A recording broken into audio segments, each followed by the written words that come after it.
आलू ले लो, कांदे ले लो, आलू ले लो. Our project concerns the agri-tech industry. We would start by addressing why agri-tech. With many states removing fruits and vegetables from the APMC list, it gives private players a big opportunity to create a parallel supply chain in fruits and vegetable space. This parallel supply chain will be free of middlemen and would supply vegetables directly from farm to fork.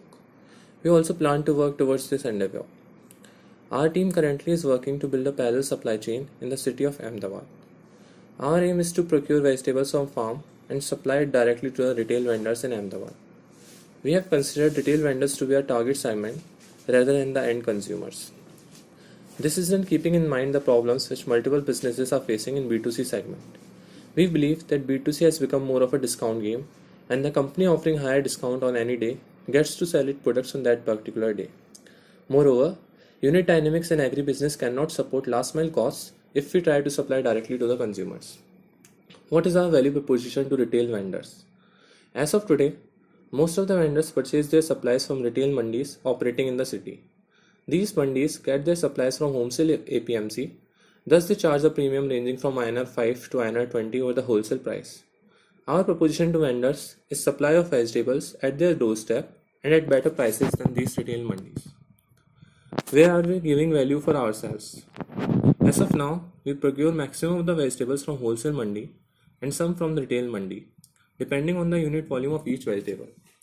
We make profits on vegetables which we procure from wholesale market, and we take a hit on vegetables procured from the retail market. Our main value will come once we are able to eliminate APNC and procure directly from the farm. Moving on to what we did as part of this course and what we learned. We approached vendors and tried to persuade them to purchase their supplies from us. Initially, we just went and talked to vendors about our plan. We lacked a proper strategy.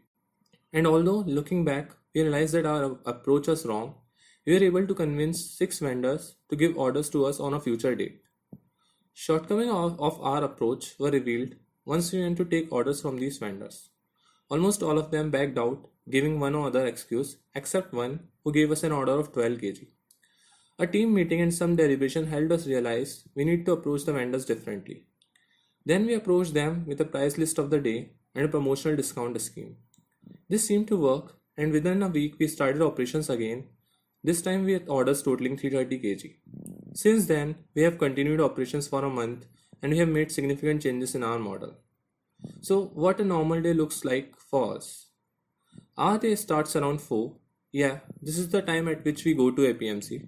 We return to the warehouse around 6:30 with the purchases for the day. Next 1.5 hours is spent on sorting and billing, and another hour in delivering to the customers. Rest of the day is spent in attending classes and sleeping between the classes, or should I say in the class. In the evening, we go to collect cash and get orders for the next. Our final take and learnings from the exercise. About product. Before this course, all of us had very little product knowledge when it came to vegetables. But during the operations, we learnt about different grades of vegetables and a lot more about different types of vegetables. About our consumers. Initially, we thought that convenience is one thing that our target segment will value. But now we realize that price is the only thing that matters. Regarding promotion scheme. Our promotional scheme of weekly discount although seemed to be effective at the start, but later on, we understood that daily prices what our customers value, and it would be better to discount daily prices rather than giving weekly discounts. Regarding demand. Although currently we have orders before procurement and are aware of the exact demand, but once we start procuring from the farm, then we would need to estimate demand, as procurement then would be done a day before delivery. About price. Also, we realized that once we start procurement from the farm, we would know exact procurement price and thus would be able to quote prices beforehand. This would help us save the hassle of negotiating price that we sometimes have to go through while collecting the receivables.